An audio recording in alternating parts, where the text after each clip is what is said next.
Hello everyone, and welcome back to Turkish Spotlight Secrets. Before we begin, make sure you subscribe, tap the like button, and turn on notifications so you never miss our deep dive stories from the world of Turkish entertainment. Today, we're unpacking a digital spark that set the comment sections on fire, a cryptic message from Barış Baktas to Yağmur Yüksel, a ripple of quiet posts from Gülüm Baktas, and the wave of speculation that followed. This isn't a tale of explosive statements or press conferences. It's the slower, stranger story of how a handful of online signals can transform into a full-blown narrative in just a few hours. Let's start with the moment that lit the fuse. In the late afternoon, when most timelines are thick with routine updates, Barış Baktas posted a simple line to his Instagram story. No brand tag, no location pin, no elaborate background, just a neutral screen and a sentence addressed directly to one person. Yağmur, can you help me with that thing we discussed? There was nothing else before it, nothing after it, and no obvious connection to a campaign or a premiere. That absence was the point. The message stood alone, and because it stood alone, it stood out. For viewers who had never heard the name before, Yağmur Yüksel appeared as a question mark dropped into the center of a familiar feed. For those who had, her mention still raised more questions than answers. What was that thing, and why did it need to be referenced publicly? Was this a production breadcrumb, a charity drive, a cameo request, or a personal favor framed as work? Because the wording implied a private conversation had already happened, the public tag landed with the weight of a reveal. Within minutes, fans screen captured the story and began threading timelines, looking for context that wasn't there. What caught people off guard was not the existence of the message but the deliberately narrow frame in which it arrived. Then came the second beat, the one that pulled the Baktas household into the spotlight. On her own account, Gülüm Baktas posted a pair of understated stories. First, a moody skyline with a song clip that mentioned distance and clarity. Later, a close-up of tea on a sill with the caption, "Some days call for silence." Neither post mentioned names or referred to any ongoing discussion. But because they landed so near the moment Barış addressed Yağmur, the internet chorus welded them together. Was this coincidence, moodboard minimalism, or reflective commentary? In the absence of official statements, every viewer brought their own reading to the screen. To understand the intensity of the response, it helps to understand the couple at the center of it. Barış and Gülüm Baktas have spent years building a brand defined not by oversharing but by polish. They appear where it matters, avoid unnecessary noise, and rarely use their platforms to litigate private matters. That discipline is part of why a single sentence from Barış can carry more gravity than a dozen posts from someone else. He knows that visibility is choreography. He posts selectively, and each selection becomes meaningful. What, then, was the meaning here? The simplest interpretation is also the most likely. A work ask delivered in a way that ensured it would be seen and remembered, either because timing was tight or because the project's rollout needed a timestamp that fans could later trace. But the internet rarely stops at simple. As soon as fan pages began collecting the screenshots, the conversation branched. A few argued the message was part of a micro-series play. Short-form content seeded on social, later folded into a larger streaming reveal. Others imagined a collaboration rooted in community work, where speed and reach matter more than institutional press releases. Another set preferred a more personal reading, insisting the message hinted at a tension triangle, an interpretation the involved parties did not endorse and that responsible coverage should treat cautiously. Even as the theories multiplied, the ground truth didn't change. All we have are posts and their timing. Everything else is inference. Still, those inferences tell us something about the cultural moment.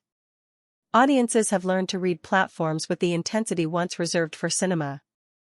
They treat a song choice as a thesis statement, a caption as a coded letter, a lighting choice as an emotional cue.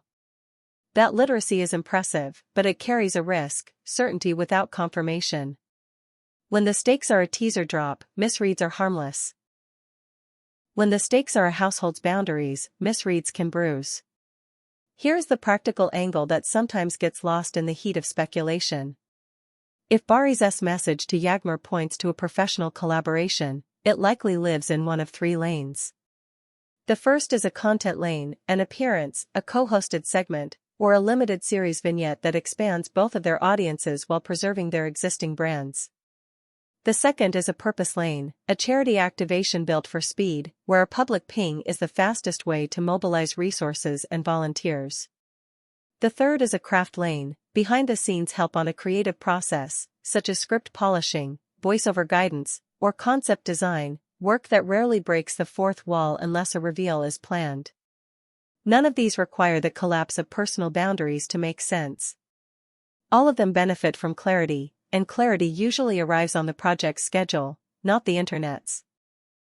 Which brings us back to Gülüm and her 2 quiet posts. Read generously, they were exactly what they appeared to be, an ordinary call for calm on an ordinary day, a reminder that not every moment needs a monologue. Read strategically, they were a nudge to protect the center of the story, the work, by refusing to produce a narrative for strangers. Either reading honors a simple truth: spouses of public figures are not characters in a crowdsourced series. They set their own frames, and silence is a frame. Meanwhile, the commentariat did what it does best: annotate, assemble, and amplify. Threads tried to reconstruct a minute-by-minute sequence, others focused on tone, contrasting the spareness of Barış's request with the lyricism of Gülüm's captions. A handful of accounts tried to steer the conversation back to craft, asking what a Barış-Yağmur partnership would look like on screen. Would it lean minimalist, favoring long takes and conversational realism? Would it be built for fast cuts and trend-friendly hooks?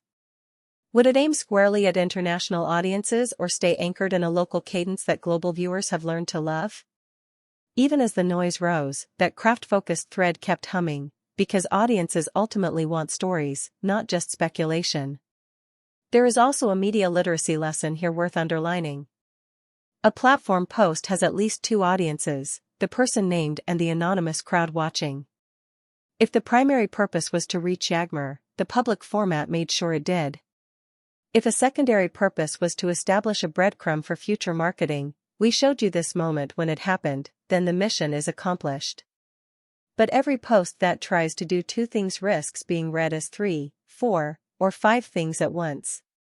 That is the price of performing intimacy in public. The more artfully you withhold, the more people will invent. How will this resolve? One path looks like a soft reveal, where a project clip appears with credits that make the earlier message obvious in hindsight. Another path looks like quiet correction, a short note that the request was logistical and unrelated to any larger rollout. A third path is the most common in high-profile households: no response at all, allowing the cycle to burn out while schedules move forward. The choice will signal priorities. If the work is imminent, a teaser lands. If the work is distant, silence protects it. If the work is private, it stays that way.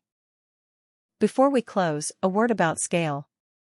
Barış's influence is real, he knows how to aim it. Yağmur Yüksel, whether new to some or well known to others, was named with intention, that alone carries opportunity and pressure. Gülüm plays a different role altogether: guardian of tone, keeper of a home that refuses to be crowdsourced into drama. When we talk about public figures, we talk about choices. Today's story is not about who said what to whom behind closed doors. It is about how choices around a few words on a screen can summon thousands of other words from strangers, and how to stay human inside that storm. Now it's your turn. What do you think that thing we discussed points to? A creative cameo? A short-form series? A rapid response charity initiative? And how should public figures draw the line between strategic mystery and needless confusion? Share your thoughts in the comments. We read them closely, and your best ideas often anticipate what happens next. If you found this breakdown helpful, subscribe to Turkish Spotlight Secrets, like this video, and consider clicking the join button for exclusive, longer-form analyses when official announcements drop. We'll keep following the signals, but we'll also keep our footing, separating what is known from what is imagined, and keeping the focus where it belongs, on the work that makes all of this matter. Thank you for watching. Take care, and see you in the next video.